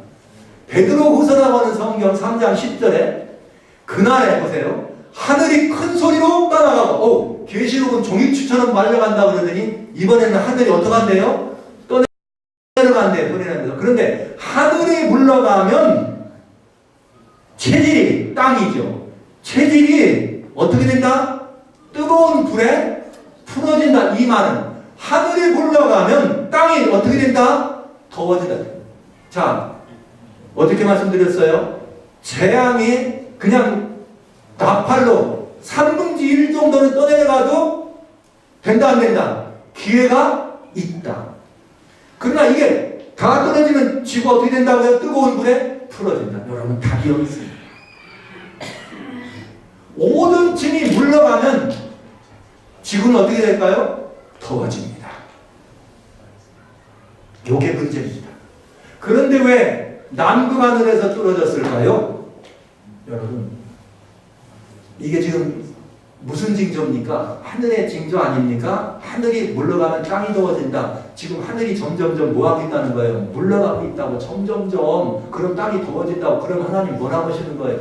미리 하나님께서는 그 종들에게 보여주지 않고는 안 하신다 그랬잖아요. 성경을 읽으면서 이게 무슨 일일까 처음에는 이해가 안 됐잖아요. 100년 전에 이 말씀 읽은 사람은 이게 도대체 무슨 말인지 이해할 수가 없습니다. 그러나 여러분, 우리는 이 말씀 읽고 이해가 된다. 하늘이 어떻게 무너져? 오존층이 무너져. 맞아, 하늘이 무너지네. 과학하는 사람들이잖아요. 그런데 땅이 어떻게 더워져? 성경대로네. 하늘이 떠나가면 성경에 분명히 땅이 어떻게 된다? 더워진다고 했네. 맞구나, 이거로구나. 그럼 이게 지금 뭐예요? 하나님께서 예수님 오시기 전에 그런 일이 있을 거라고 말씀하신 주님이 보여주신 전조들이라는 말이죠. 그런데 이 전조를 왜 북극을 안 뚫으셨을까? 만약에 북극 하늘이 뚫어졌으면 우리 엄청 고생했을 거예요. 살 수 없어요. 지금 이렇게 얼마나 난리 났어요. 지금 만약에 북극이 펑펑 뚫어져 가지고 이렇게 뚫어졌으면 여러분 어떻게 될까요? 우리도 그냥 선블락 그냥 대충은 바르잖아요. 그러나 그런 정도로 됐다면 막 여기 살기가 어려울 거예요. 그런데 왜 하나님이 남극을 먼저 뚫었느냐? 두 가지 이유입니다. 하나, 내가 말했잖아. 하늘이 떠나가면서 땅이 어떻게 된다고? 더워진다. 이 말씀입니다. 그러면 마태복음 24장 36절, 이 일이 이루어지기 전에 미리 말한 이유는 이 일이 일어난 다음에 믿게 하라 합니다. 그럼 우리 보고 뭐 해야 돼요? 믿어야 될 거 아닙니까? 누구를요? 하나님 말씀을 믿어야 안 됩니까? 그런데 안 믿잖아요. 안 믿으면 무슨 일이 벌어지니까? 점점 이 벌어지면서 그걸로 인해서 뭐를 받아요? 우리가? 재난을 당하는 거죠. 재난을. 그런데 그 재난도 하나님이 너무 사랑하셔서 북쪽에 사람 많이 사는데 안 들고 남쪽 사람 많이 안 사는 남쪽을 뚫어주셨어요. 그래서 남쪽을 뚫어서 이렇게 뚫어지는 걸 봤어? 그럼 믿어져? 그럼 어떻게 이제 내 말대로 이렇게 이루어질 걸 믿겠어? 확신해? 이러면 어떡하라는 거예요? 하나님께로 뭐라는 말이에요? 돌아오라 이 말이에요. 돌아오라고. 하나님이 하나님께로 돌아오라. 하늘의 말씀이 진실이라는 사실을 우리들에게 보여주는 하나님의 징조였습니다. 하나님의 사랑의 초청입니다. 아모스라고 하는 성경 4장 12절에 이렇게 되어 있어요. 원래는 6절부터 자, 어저께 내가 막 보였어요. 홍수가 나고, 가뭄이 오고, 태양이 뜨거워지고, 막 이게 불이 나고, 이게 보여드렸는데, 아모스 4장 6절부터 12절에 마지막 때 사건이 거기 들어있는데요. 거기 아주 너무 적나라하게 나와. 홍수도 나고, 물도 없고, 너무 날이 더워지고, 전쟁만 일어나고, 진중의 합체, 오염으로 숲을 모실 거다. 그런데 성경은 이렇게 말했어요. 그러면서 마지막 재앙이 뭐냐? 아모스 4장 10절로 11절 마지막 재앙이 너희를 불 가운데 그전에 나무 두막 같다. 이게 더워진다는 말이잖아요. 나무가 불에서 꺼냈다는 말은 탔다는 말 아닙니까? 이런 재앙이 있다. 그러면서 아모스 4장 12절에 뭐라고 말씀하시냐? 이렇게 말씀. 그런즉 이스라엘아, 이런 일이 일어나걸랑 너희는 내게로 돌아오라. 이렇게 말씀하셨습니다. 너희는 내게로 뭐하라? 돌아오라. 그런데 성경은요, 정말 그 말씀을 읽기는 싫지만 너희가 내게로 돌아오지 아니하였다. 너무나 마음 아픈 이야기입니다. 오늘날 지금 이런 일이 벌어지는데 언제까지 그런 일이 있을 것인가? 주님은 돌아오라 하시는데 2011년 약 20년 동안 남극에서 뚫어지던 오전이 2011년부터는 북극 하늘에서도 뚫어지기 시작했습니다. 여러분, 그러면서 여러분 종종 뉴스에서 북극의 눈물이라고 하는 프로가 왔다 갔다 하는 거 보셨죠? 곰이 뭐 이렇게 저담아가지고 그런 게 아니고 곰이 말라가지고 먹을 게 없어서 죽는데, 이런 장면 보신 거 있죠? 언제부터? 2011년부터 북극의 오존층 녹이 없어지니까 북극의 얼음이 뭐 하기 시작했어요? 녹기 시작했어요. 북극의 얼음이 녹아가지고 북극의 곰들이 먹을 게 없어요. 북극의 곰들은 얼음 위를 걸어다니면서 먹을 걸 먹어야 되는데 얼음이 녹아서 다닐 수가 없어요. 지금 이런 지경입니다. 과학은 답이 있는데 그 답을 발견하지 않습니다. 과학은 답을 찾으러 오는데 점점 더 인간의 기술을 의지하려 합니다. 그러나 성경의 답은 단순하고 분명합니다. 내가 너희 이런 일이 있을 거다. 이런 대로 하면 너희는 뭐하라? 내게로 돌아오라. 왜? 예수님 오시기 직전에 이런 일이 있겠다고 말씀하셨으니까요. 지금 북극 하늘에 오존층이 넘어갔습니다. 물러가고 있는 거예요. 자, 그러면 이제 엄청 문제가 많이 크게 생기게 됐죠. 그래서 지금 우리 주변에 이런 일이 일어나고 있는 거예요. 땅이 더워진다는 말을 답을 탄소 발생률, 그것도 나쁜 거지만은 그거 줄이는 건 당연한 일이지만은 그것이 원인이 돼서 더워지는 것이 아니에요. 그것만 줄인다고 남는 것이 아니에요. 왜? 아셨잖아요. 북극이 안 떨어지고 남극이 떨어지는 걸 보셨잖아요. 하나님. 그래서 금년에 시카고에서 하는 이 원자력 연구소에 금년에 오존 디플레이션, 이 오존이 물러가는 이것들이 이 모든 기후 변화에 근본적인 이런 광범위한 이런 답을 줄 것이다. 이렇게 말한다는 말은 뭐 하는 거예요? 영향력을 행사할 수 있다. 이 문제를 알고 있습니다. 이런 모든 것들이 우리들에게 뭘 가져다 주느냐? 하나님, 우리들에게 이 모든 문제에 대한 전조임을 가르쳐 줍니다. 그리고 거기에 하나 더 하십니다. 오존이 물러가면 더워질 거라고 하는 거 말 왜? 마지막 재앙, 인류가 초래한 이거에 하나님이 허락하신 그 마지막 재앙이 요한계시록 16장 8절로 9절에 어저께 잠깐 보였습니다만, 넷째가 대적을 어디에 쏟으니? 태양에 쏟으니. 태양이 어떻게 되더라? 권세를 받아 불로 사람들을 태우더라. 뜨거워진다는 얘기죠. 아까 여러분 보셨습니다. 그 플라즈마가 에너지 방출하는, 이 에너지 층을 모여있는 방출하는 것인데 몇 배나? 1000%가 증가했다고. 성경은 뭐라 그랬어요? 대접에다 태양에다가 쏟았다. 그럼 태양 어떻게 될 거다? 뜨거워질 거다. 그러나 아직은 어때요? 기회가 있어요. 아마 이게 1000% 되면 끝장날 거예요. 그래 1000% 많은 건 더워진다. 봐라. 우리 지구를 먼저 글로벌 워밍이 지구부터 안 오고 지구보다 태양에서 먼 어디부터 가요? 화성부터 가요. 화성은 완전히 물이 없어져 버려. 지표상의 물이 더워가지고. 화성이 지구보다 더 먼 거리 아닙니까? 그쵸? 그러면 어디부터 와야 되는 거예요? 글로벌 워밍이. 지구부터 와야 돼. 근데 하나님 화성부터 오신 이유가 뭐예요 지금? 지구에는 우리들에게 뭐 하는 거예요 지금? 기회를 주시는 거예요. 기회를. 빨리빨리 어떻게 준비하라고. 지금 우리 뭐 화성 찾으러 갈 때 아니에요. 이렇게 해서 지구가 더워지는데 지구촌의 화두는 2도입니다. 2도. 그런데 이렇게 더워지기 시작하니까 불과 수년 사이에 지구의 온도가 더워지기 시작해서 2도라고 하는 이 굉장히 중요한 이 딜레마에 빠졌습니다. 지금 현재 지구성이 어려움을 겪고 있는 또 다른 문제는 뭐냐? 지구가 더워지면서 생겨난 이 해수면이 상승하는 거예요. 씨레벨이 발생이 있어요. 이게 올라오고 있어요.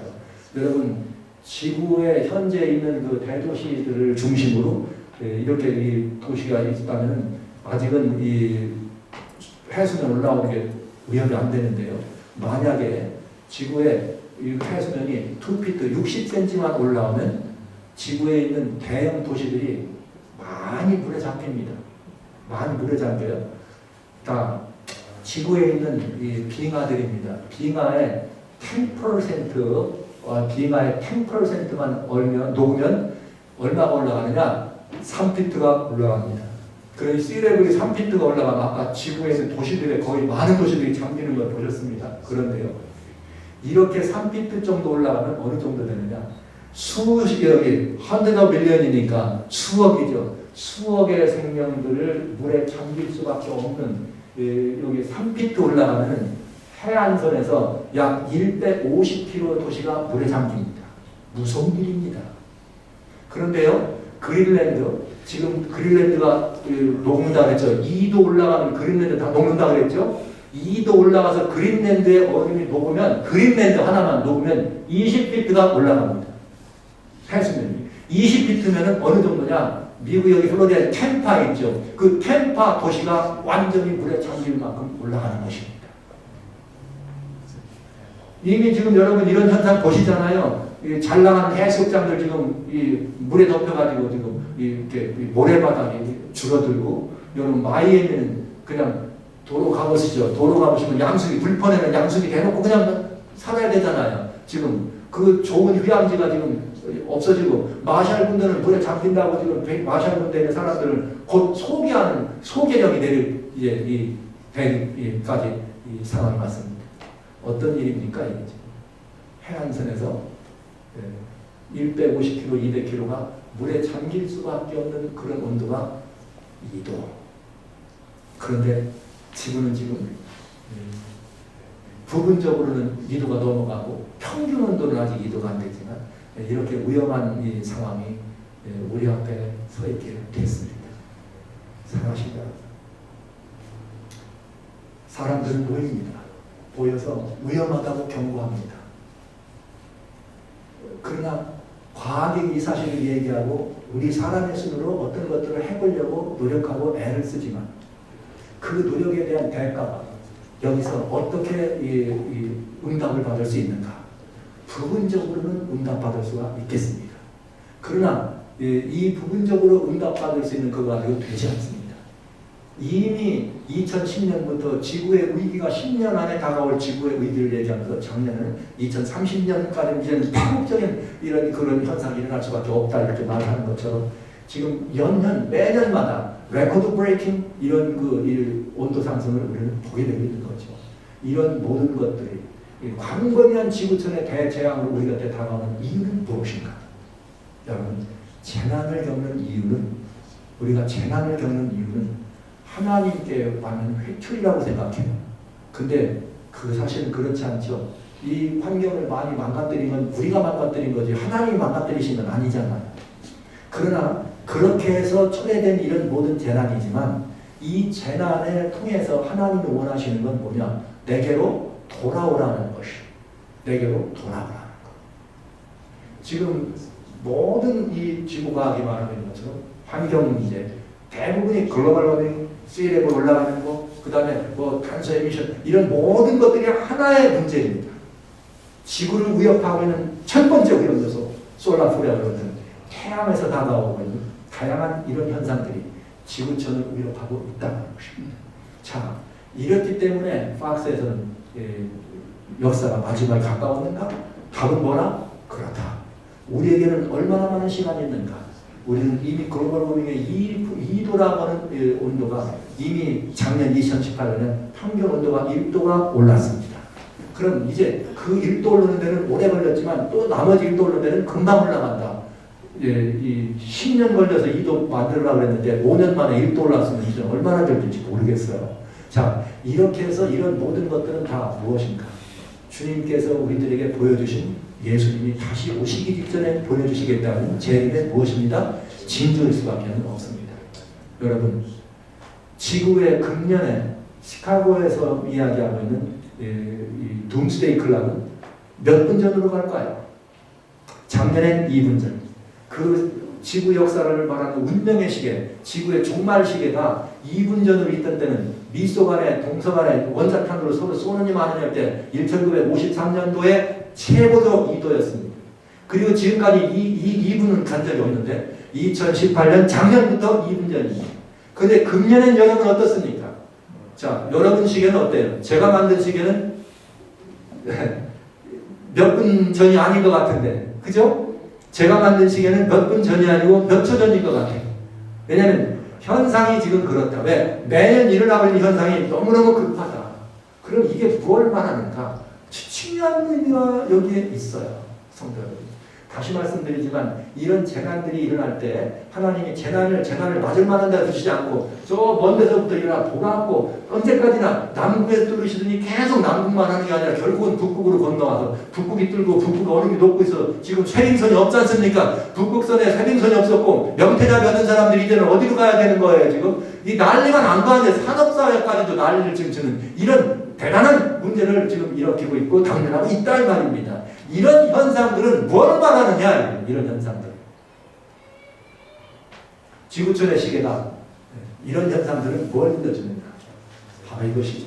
이런 일이 되기를 시작하거든 일어나 뭐하나 너희의 구속이 가까웁니다. 저는 어제 저녁에 고대 세계의 바벨론이라고 하는 나라가 망할 때는 바벨론 나라의 군중의 분벽에다가 하나님께서 침수로 사람의 손을 보내셔서 메네메네 되게 우마르시니라. 메네는 오늘 내가 끝났다는 말이요. 테겔은 바라보니 부족하단 말이요. 베레스는 난이었다. 그때는 우상숭배와 신성모독과 팽하적 그런 일을 하는 그들에게 여기에 갑자기 손가락 나왔다면 우리 여기 나왔다면 아마 우리도 기절하지 않겠어요? 그런데요.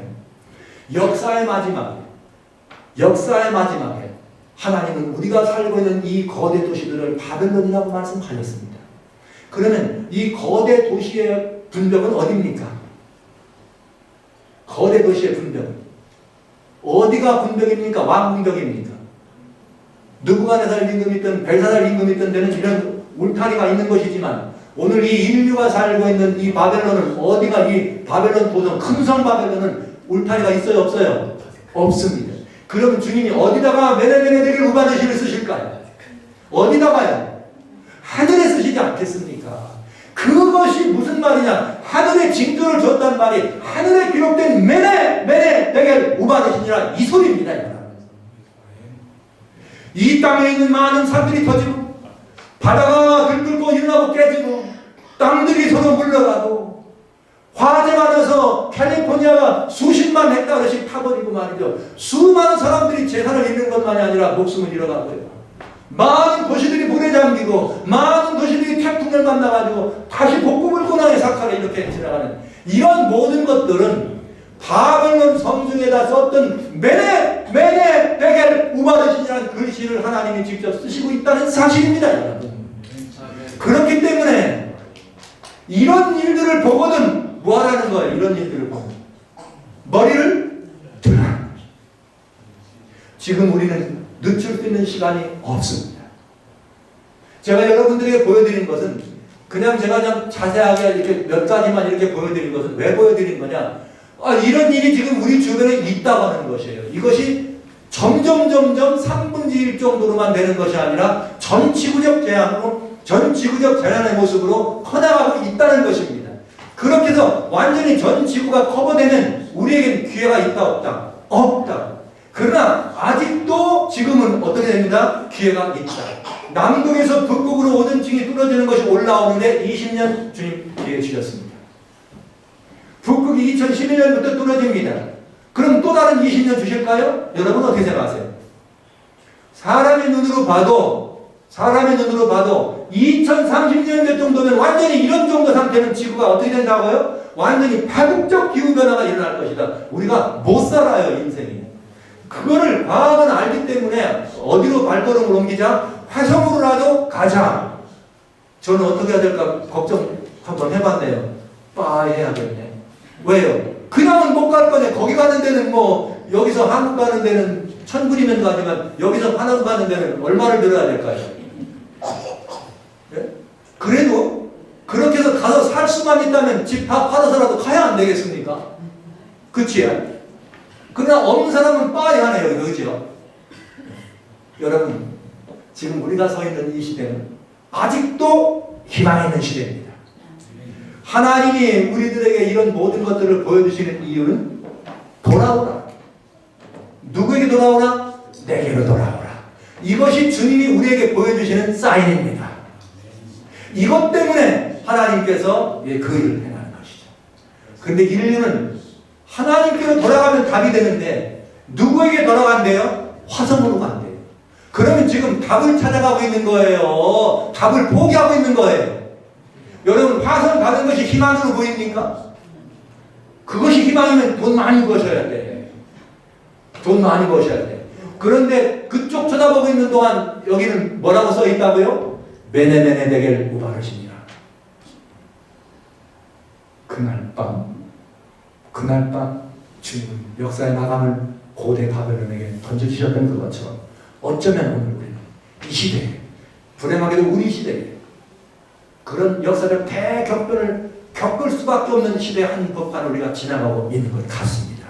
그러나 만약 우리의 방향을 우리가 화성이나 이런 데로 갈 것이 아니라, 놀러 가는 거 괜찮아요. 화성 누가 놀러 가지 말래? 가고 싶으면 갔다 오세요. 그러나 더 중요한 건 놀러 가기 전에 먼저 뭘 해야 되는가? 하나님께로 돌아가야 한다.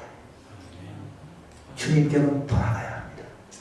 하나님은 쫓아오시고 우리는 도망가네요.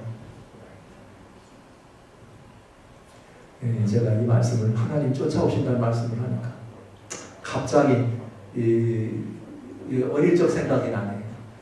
어릴 적 생각. 오늘은 제가 한국에서 이렇게 오래 주님을 섬기던 그런 이 시절에 함께 주님을 아주 재밌고 신나게 섬기는 우리 장로님들이 여기 계셔서 옛날 생각이 더 많이 났습니다. 제 어린 시절에 저희 아버님은 이렇게 신앙생활을 잘 못하셨어요. 근데 굉장히 아주 훌륭한 그야말로 호인이셨는데 약주를 좋아하시는 게 늘 저희들에게 부담이었습니다. 근데 저는 아버님이 약주를 좋아하셔서 어렸을 때는 그거 좋았습니다. 왜냐하면 약주를 드시는 날은 귀마이가 좋아지시더라고요. 그래가지고 그날은 약주 들고 오시면 막 괜히 머리도 쓰다듬어주고 안아도 주시고 뭐 가난한 집이지만 무슨 용돈을 더 주시겠어요. 그렇지만 꼭 그런 날은 장신만 약주 잡숴 오는 게 아니라 갔다 올 때 뭐 하나 들고 와. 그러면 그래서 그랬는데 아버님이 약주를 드시고 그렇게 좋을 때는 괜찮으신데 어떤 때는 아버님이 무서워질 때가 있어요. 근데 언제나 제가 만약 잘못하고 여기 있으면 혼날 일이 있는데,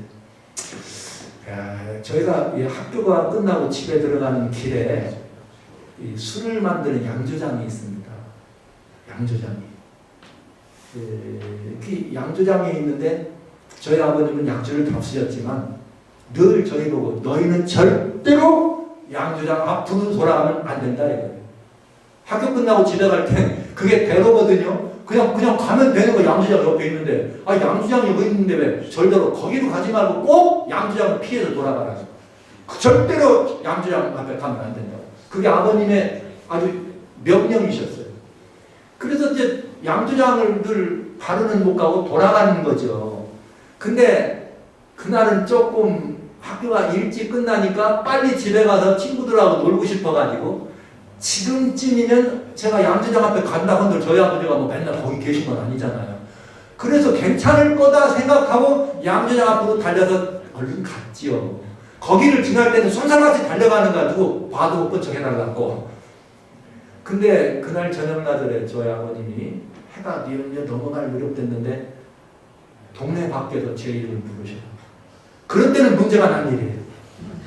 저희 아버님이 절대로 음성을 밖에서 들리시는 분이 아닌데 대문 살입장을 열고 들으실 때 영호야 부르시면 저는 해피한 날에 예 아버지 뛰어나가면 뭐 가정 안약 뛰면 그 주머니 있는 거 없는 거 다 이제 막 떼놓으시고 동네 밖 어귀에서 저를 부르실 때는 큰일 나는 날입니다.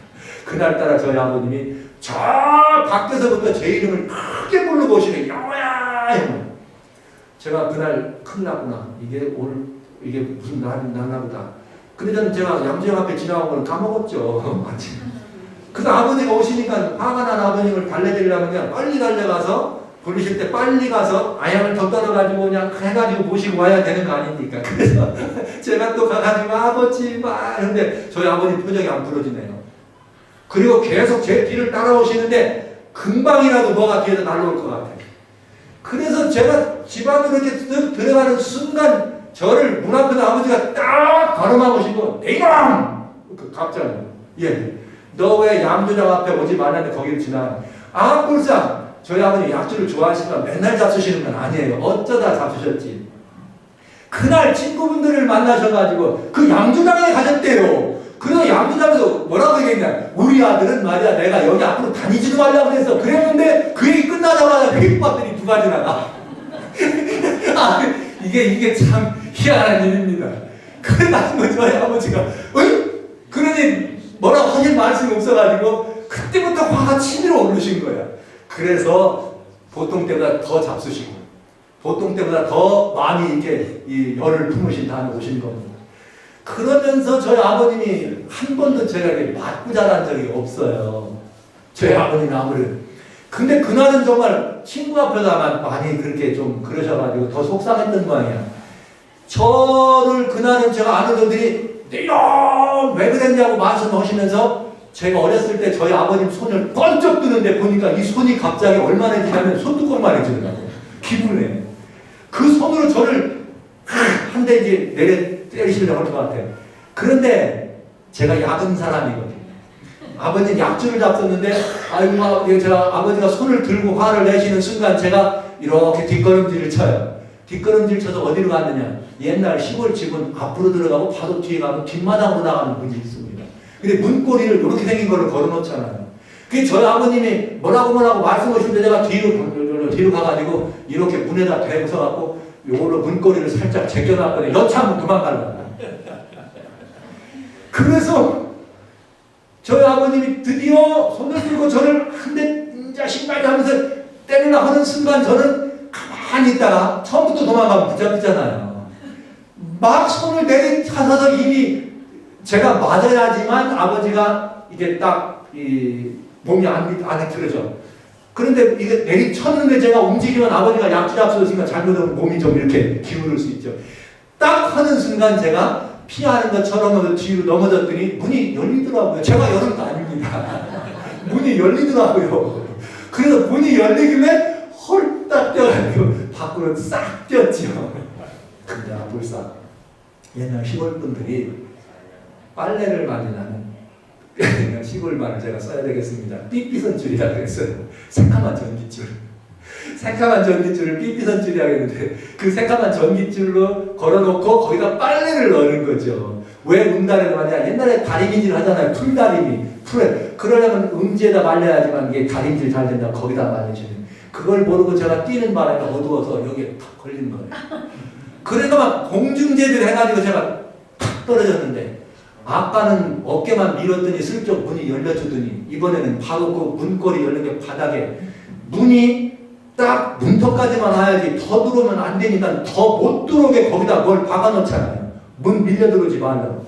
그게 하도 닫았다 열었다 하니까 닫아가지고 이렇게 뾰족하게 되는데 앞불사 제가 뒤로 넘어지면서 공중에 턱 하면서 제 머리를 거기다 팍 찔렀습니다. 근데 어린 마음에 머리가 어지러웠지만 아버지한테 이제 큰일 났다. 이렇게다 붙잡히면 더 맞지 싶어가지고 붙잡혀서 맞는 것보다 도망가는 게 낫겠다. 그래가지고 제가 비틀어고 일어나서 나갔어요. 나갔더니 여기 뒤에가 끈적끈적해서 피가 나는데 저는 뭐 대수롭지 않게 생각했지. 그날따라 저희 아버님이 저를 쫓아오시는데 얼마나 빨리 달려오시는지 몰라. 그래도 약주 잡선들이 저보다 빨리 달리겠어요? 제가 좀 빠르죠. 막 달려가. 그럼 제가 저만큼 떨어져 여기 서가지고 왜요? 거기 서 있는 녀석아. 왜요? 서라니까 때리려고. 그만큼 제가 또 도망가요. 그래서 제가요 서라. 왜요? 서라니까 때리려고요. 이렇게 하고 저녁날을 계속 도망다닌 거예요. 저희 아버님이 포기하고 들어가시고 누가 나오셨느냐? 저희 어머님이 나오셨어요. 제가 어머니를 보니까 어지럽더라고요. 그 어머님한테 어지럽고 어머니 품에 안겼는데 이제 이렇게 병원 간 거죠. 네. 저희 아버님 말씀이 제가 거기 퉁 떨어지는데 벌써 딱 일어나니까 피가 거기 고여 있는 거예요. 그래서 아버님은 어른이시니까 제가 머리 부딪혔는데 위험한 걸 아셨잖아요. 그래서 저를 좀 큰일 났구나 저. 그런데 제가 붙들고 이렇게 비틀거리고 도망가니까 저 좀 뭐 하려고. 저 빨리 붙들어서 치료든 해야 되는데 그것도 모르고 치료하고 쫓아오고 얘야 서라 하는데 저는 뭐라고요? 아버지 보고 때리려고. 너 치료해야 된다고 하는데 그가 전 치료라고 안 들리고 뭐라고 들려요? 때리려고. 그래가지고 도망가더라고요.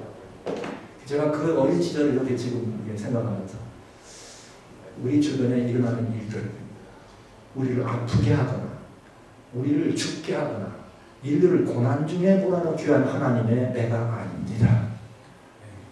이것은 하나님께서 우리들로 하여금 더 큰 고통과 더 큰 재난이 오기 전에 빨리 내게로 돌아오라고 하는 하나님의 초청입니다. 만약에 제가 그냥 부를 때 예 하고 돌아갔더라면 금방 병원 안 가도 될 걸. 뭘 잘났다고 도망치고 해가지고 여러 시간 도망다니다 가니까 피 잔뜩 흘려가지고 병원까지 간 거 아닙니까? 그러니까 여러분 3분의 1 다쳤을 때는 괜찮은데 몽땅 다치면 못 고쳐요. 고대 바벨론은 그날 밤 더 이상 돌이킬 기회가 없었습니다. 그러나 현대 우리들은 아직은 시간이 있습니다. 혹시 사랑하시는 성도 여러분, 내일로 미루지 마시고 오늘 우리를 부르시는 주님께로 돌이키지 않으시겠습니까? 우리의 모든 것들, 귀한 일이 있습니다. 급한 일이 있습니다. 중요한 일이 있을 수 있습니다. 많은 것들이 있습니다. 그러나 그 모든 것들보다 가장 먼저 해야 될 진짜 중요한 일, 오늘 하나님께로 돌아가는 것입니다. 우리의 걸음을 하나님께로 돌이켜야 합니다. 그것밖에는 없습니다. 우주선 NO, 태양 탐사선 아니오시다. 아닙니다. 현상은 보여줄지 모르지만 답은 없습니다. 답은 오로지 예수 그리스도. 저는 이 예수 그리스도를 우리가 당면한 이 모든 문제, 산적한 이 많은 문제로부터 완전히 해방이 되고 문제는 답을 얻게 되고 우리의 삶에는 평화를, 그리고 우리 앞에 나가는 많은 일이 일어나다 할지라도 두려워하지 않는 희망과 두려워하지 않는 평강을 드릴 수 있는 유일한 대안은 하나님을 여러분들에게 말씀드리는 것입니다. 과학하는 시대, 인문학이 발전된 이런 시대에 하나님 말씀만 드리는 것이, 그것만이 약이라고 하는 것은 인기도 없는 일이고 또 대책 없는 일 같이 들릴지 모르겠습니다. 그러나 집이 무너질 때는 창밖으로 나가면 삽니다. 지구가 무너질 때는 어디로 가실랍니까? 지구가 무너질 때는 어디로 가실래요? 화성으로 갈까요? 아닙니다. 지구는 무너지기 전에 우리 주님이 우리를 데리러 오실 것입니다. 그것이 주님이 우리를 데리러 다시 오신다는 재림의 이야기입니다. 저를 따라하세요. 이런 일이 되기를 시작하거든 일어나 너희를 들라. 너희 구속이 가까웠느니라. 사랑하시는 여러분, 이런 일이 되기를 시작했습니다. 그러니 지금은 일어나 머리를 들 때입니다. 우리의 구원의 날이 훨씬 가까웠습니다. 다시 말씀드립니다. 파멸의 날, 패망의 날, 멸망의 날이 아닙니다. 주님은 우리에게 약속하십니다. 우리의 무슨 날이라? 구속의 날이라. 어떻게 하실랍니까? 패망의 날을 기다리십니까? 구원의 날을 기다리십니까? 그날 그 자리에 우리를 구원하기 위해 다시 오시는 예수님 앞에 서실 수 있도록 준비되는 그날을 위해서 우리 다 같이 일어나 머리를 들어야 되지 않겠습니까? 아멘. 여러분 모두 다 그렇게 결심해 주시길 주의 이름으로 축원합니다. 아멘. 저는 오늘 여러분들에게 천기를 누설했습니다. 참 잘 오셨습니다. 내일부터는 시대의 징조, 때의 징조를 보여드리려고 합니다. 왜 오늘날 이 나라가 이렇고 왜 그 나라는 그럴까? 왜 사람들은 저렇고 왜 나는 이럴까? 이 문제에 대한 답을 하나님의 말씀이던 여러분들에게 아주 자세히 풀어보려고 합니다. 때의 징조를 여러분과 같이 누설하는 그 시간에 여러분이 오시면 정말 중요한 사실을 아시게 될 것입니다. 다 오실 수 있는 거죠? 아멘. 못 오실 분만 손 드세요. 여기 하나님 전입니다. 손 드시면 약속대로 못 오셔야 됩니다. 안 드시면 약속대로 오셔야 합니다. 아멘. 내일 저녁에 다시 뵙기로 하고요. 주님께로 걸음을 옮기신 구원의 날이 가까웠으니 하나님께로 돌아가자는 이 말씀이 오늘 밤 이전에 여러분들의 마음에 아로새겨 주시는 복된 말씀이시 주여를 축원합니다. 아멘. 고마우신 아버지 하나님, 이제는 때가 되었습니다. 아버지께로 돌아가려 합니다. 아버지께로 돌아가려 합니다. 그런데 길이 너무 멉니다. 그러나 주님, 저희에겐 걱정이 없습니다. 예수 그리스도, 우리의 길 되신 주님, 우리 곁에 계신 줄을 믿사오니 예수 그리스도를 믿음으로 아버지께로 돌아가는 저희에게 하시옵소서. 주님, 그 구속의 날이 가까웠다 했사오니 내일로 미루지 않겠습니다. 오늘 바로 주님께로만 걸음을 옮기겠습니다. 오늘 이 자리에 함께 하신 주님의 사랑하는 이 모든 권속들이 오늘 이 저녁에 그 있으신 예수님 안에 안기게 하시고 그 예수님과 함께 하나님께로 돌아가는 결단의 밤이 되도록 인도해 주시옵소서. 아멘. 얼마나 오랫동안 주님을 믿어왔느냐 하는 것 중요하지 않습니다. 얼마나 많이 성경책을 가지고 있었느냐 중요하지 않습니다. 하나님의 말씀이 오늘 살아있는 말씀 되어 살리는 영 되어 나를 주관하신다면 바로 그 자리에 설 수 있도록 아버지 하나님 우리 모두를 불러주시고 인도해 주시옵소서. 아멘. 우리 주님 예수님 이름으로 기도드리옵나이다. 아멘. 아멘.